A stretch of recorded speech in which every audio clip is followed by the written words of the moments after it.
سڵاو لە بینەرانی کوردستان 24 بێگومان ئەوەی کە تامی ئەم تەحینە بکات ئیتر تامی هیچ تەحینێکی تر ناکە ئەوەندە تامەکەی خۆشە بەڵام باوەلایات نەکەین کە جگەلەوەی کە بەس باسی بەرهەمەکان بکەین دروستە فستیڤالەکە فستیڤاڵی تەحینی ئامێدیە بەڵام باوەڕکەن هەر کەسێ لێرە بێت جگە لە بابەتی خواردن سەرنجی بۆ زۆر شتی دیکە ڕائەکێشرێت لەم دەڤەرە پڕ لە خێر و بەرەکەتە. ئەگەر بێم باسی لایەنێکی تر یاخۆت لە ئەنگڵێکی ترەوە باسی ئەم فستیڤاڵە بکەین و ئامێدی بکەین ئەویش ئەوەیەکە ئێرە میرگەها بادینانە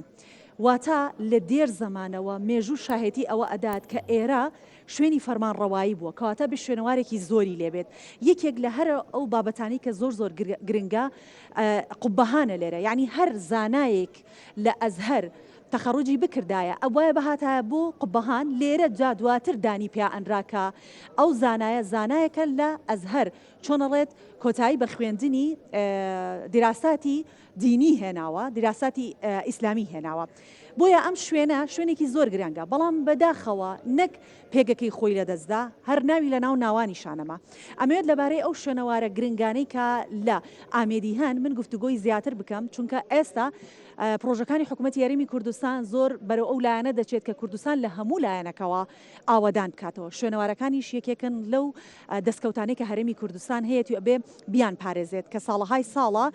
لە ناو دەڤەرەکانی ئێمە لە کوردستان هەن میوانی من هەیوار ئێحسان ئیبراهیم نوێنەری بەڕێوەبەرایەتی شوێنەواری ئامێدیە بەخێر هاتی کاک هەیوار باشە کەواتە ئێمە بەگشتی باسی بابەتەکەین بەڵام لێرە زیاتر سەرنجەخینە سەر ئامێدی کاک هەیوار تا چەند ئەو شوێنەوارانەی کە بە فەرمی ئەتوانین بڵین دەستنیشان کراون و بە فەرمی ڕاگەێنراون کام شوێنەواران ژمارەیان چەنە و چەندێکی تر هەیە کە دانپێدانراوی نەکردەوە بۆچی؟ ئەو جهێت شینوەری سنووری قاز ئۆمەدیە وەکو هۆتینە ڕۆگەهۆندن دیفێڕی پی بۆ شینوەری ساڵ 1970 هۆتیەکردن 57 جهێت شینوەری نەر سنووری قاز ئۆمەدیە بگشتی و ئەو جهێ هەمی هۆتینە ڕۆگەهۆندت ئەطلاس الوقائع العراقية دا و چ روپی به شینوەری هۆتینە سنووری قاز ئۆمەدیە حکمێ ئێکێک و دەبەرەکە سەربۆزی بیا و بۆن ساڵا داناشی 2010 وەرا بگرین حتا 2025 تیم زۆنکوێت ئەژنەبی قەستۆ هەرێمە کوردستانت کردن هەموهەنگیل گەڕ ڕێبەریە شینوەرە لە هەمی پۆرێتگا تۆن نەکردن و ڕوپی بە شینوەری هەبن بەس ئاشین بێژم ئۆمەدیە تۆکە قەزۆ بیا هیچ ڕوپی بە شینوەری نەوتیەکەن حکمەوەیەکێک و دەبەرەکە سەربۆزی بیا اعتبار زوونە کۆسول هۆتیان یۆسین بەربی شەرێپەکێکی و ترکیە و چ ڕوپی بە شینوەری نەهۆتی نەکردن باشە لە دوای ئەوەی کە پرۆسەی ئاشتی هاتۆتە ئاراوە ناوچەکە ئارام بووە ئەیتر ئێرە بە هێڵی سوور یاخود زۆنی سوور ناو نابرێت چ پرۆژەیەک لە ئارادایە بۆ ئەوی کە ناوچە شوێنەوارەکان زیاتر ڕوپێویان بۆ بکرێت ئەف پرۆژە تۆتی نەکردن بەرین و کە مەسەلەن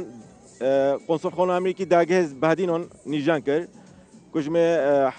75 دەفتەرە دولاری تەرخۆنکردن جامعە کۆلۆمبیا تەنفیز کرد ئەو 2020 دەست پێ کرد حتا 2023 دیمایی کۆت و نکات حال حاضر داشتی ما 6 پروژه هنه اوجی پشتوانی حکومت فرانسه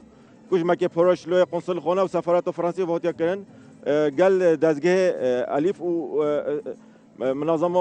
اکسپرت سیو فرانسی بو و تنفیذ اوجش لوی کمپانیا کو لبنانیه و سرپرستی و رهبری و شنوار و کلاپور اندوی که تجربه کردن 6 پروژه نه زور با 6 پروژه بله یک شما پروژه مثلا او تا نو دست به که اومجا پکری زونینگ ها قبهانه اونجا خوندگاه ها قبهانه او دهتا نیجان کردن دیفون او وينت بعدست هين يعني او نشن جهكي نيجان كان و تصوير برنابن بلغانا بنيت كابن او بلغت كابن هافن ده جورا كو دهتا نيجان كان ساشي وزوي بره پروژه دوی ما هي گورستان میرویا او اكشون جه شنوریت گرن قال دبر اومدیه میرت میگه بعدين لوی جهاتینا و شورتن و اومدیه نزیکی سو حف میرو حکم يعني نزیکی 600 سال حکم رانی دبر بعدين اخره کیه والفيجي ميرت ميلقاها بعدين اللي هاتي نواشتن أو جهة هتا نيجان كريم با بروجة سيما هاي بين كورة سريجة معبدك وزرادشتيها أو جهة هتا نيجان كريم بروجة شوري ما هاي ديرك ديرو مطرخونه اون ديرو كلدونيو أو جهة كبيرة سنتري بوجري أمديه ديرك وكابنا صلاة شستا وحفته وحكمات العراق فيدا ميدو قوتك سر زردك يا وقالك كورتريكن سر ديرو كابن هاتي كريم او جورا کدی دهتا نیجان که ساشی وزوی بره پروژه چوری ما هی بین مقبره جیو حزان یوسف کبیتا پشت منور آمدیه او یک شون جه شنوریت گرنگا کو گلک گشتیار یده و قصد وی جهید کن باعتبار مزاره که جیال وی جهی هاتیا و شورتنه او جی دهتا نیجان کرن هەروەسۆ پروژە شەشەمە هەیت بنێ مزگەفتە ئۆمێدی و مەزن گەل منۆرە ئەو جێتە نیژان کرد بنە 6 پروژە. زۆر باشە. حکوومەت یاریمی کوردستان زۆر گرنگی بە پێکەوە ژیانی ئاینەکانەدات لە هەرێمی کوردستان تا چەند ئەکرێ ئەم دەڤەرە یەکێک بێت لەو شوێنانەی کە بۆ بەردەوامیدان بەم پرۆژەی حکوومەت یاریمی کوردستان و پەرەپێدان بە پێکەوە ژیانی ئاینەکان لێرە جێدەستی خۆی دیارکات. بەێ داخمەی قۆنسڵ و سەفیرەتۆنۆتێن ئەو گەلک گرنگیل بێ خۆلێتیانەوەتە ئۆمەژە پێکری ڕۆستە ئۆمێدیە بۆ ژێرە پێک بە ژیۆنە کوردستانە گشتی بەس لە ئۆمێدیێت بێژین مەسەلەن مەجهێت زەرادەشتیە تاینێت مەسیحی و مەیەتین و سڵمۆن و مەیەتین مەیەجیۆتین وقتها هۆتین ئەف پروژە دەست پێکردی و نیژان کەین ئەف جا هەمیکی نەتێدۆ مەسەلەن یۆ زەرادەشتی تێدۆ هەیە یۆ کەنیسەمە هەیە و کلدۆنیە تێدۆیە مە قەبرێجیۆ تێدۆ هەی بێعتی بۆ دێتە نیژانکردن هەروەسۆ مزگەفت ئۆمێدیشی ئەف عنی پێک بە ژیۆنە گەلک تاکی سەکریە و بهێتە پۆرستن دو ئەف نفشێمۆییش بێن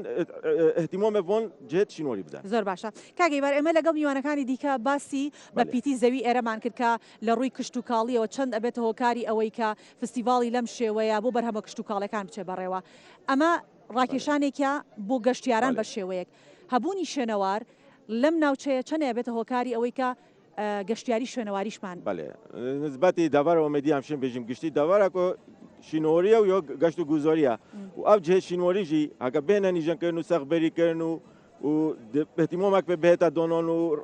ڕێخوشکردنی بوو بهێتەکردن پتە گەشتۆ قەسۆڤیجیکەن و هەروەسۆدێ گەشتیۆ ڕەمەژی